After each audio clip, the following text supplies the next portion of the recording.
ಇದೆ ನೆಗ್ಗೆ ಮುಳ್ಳಿನ ಗಿಡ ಅಂತ. ಇದು ಮುಳ್ಳು ಕಾಲಿಗೆ ಚುಚ್ಕೊಂಡ್ರೆ ತುಂಬ ನೋವಾಗುವಂಥದ್ದು. ಇದು ಕಿತ್ತು ತೊಳೆದಿರುವ ನೆಗ್ಗೆ ಮುಳ್ಳು. ಹೂವುಗಳು ನೋಡಿದ್ರೆ ಈ ಥರ ಚೆನ್ನಾಗಿ ಅರಳ್ಕೊಂಡಿದೆ. ಇದು ಕಾಯಿಗಳು, ಈ ಥರ ಕಾಯಿಗಳಿರುತ್ತೆ.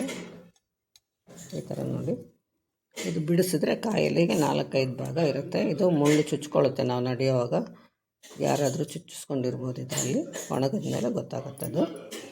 ಇದು ಕೂಡ ಒಳ್ಳೆ ಸೊಪ್ಪು ಅಂತ ಪಲ್ಯ ಇವತ್ತು ಮಾಡಿ ತೋರಿಸ್ತೀನಿ. ಇದನ್ನು ಕುಕ್ಕರಲ್ಲಿಟ್ಟು ಆವಿಲಿ ಬೇಯಿಸ್ಕೊಂಡಿದೆ, ನೀರು ಹಾಕ್ತಲೇ. ಇದು ಒರಟಾಗಿರೋ ಸೊಪ್ಪಾದ್ರಿಂದ ಎಷ್ಟು ಉದುರುದ್ರಾಗೆ ಆಗಿರುತ್ತೆ.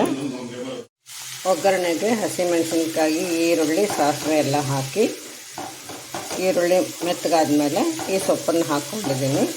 ಇದಕ್ಕೆ ಬೇಳೆ ಬೇಯಿಸಿ ಇಟ್ಕೊಂಡಿದ್ದೀನಿ. ಈ ಥರ ಹದವಾಗಿ ಬೇಯಿಸಿ ಇಟ್ಕೊಂಡಿದ್ರೆ ಇದನ್ನು ಹಾಕಿದ್ರೆ ಚೆನ್ನಾಗಿರುತ್ತೆ. ಅದಕ್ಕೆ ತೆಂಗಿನ ತುರಿನೂ ಹಾಕಬೇಕು. ಸ್ವಲ್ಪ ಸಕ್ಕರೆ ಹಾಕಬೇಕು ಇದಕ್ಕೆ, ಆಮೇಲೆ ತೆಂಗಿನ ತುರಿ ಹಾಕಬೇಕು, ಆಮೇಲೆ ನಿಂಬೆ ರಸ ಹಾಕಿ. ಈಗ ಒಂದು ಸ್ವಲ್ಪ ನಿಂಬೆ ರಸ ಹಾಕೋಣ.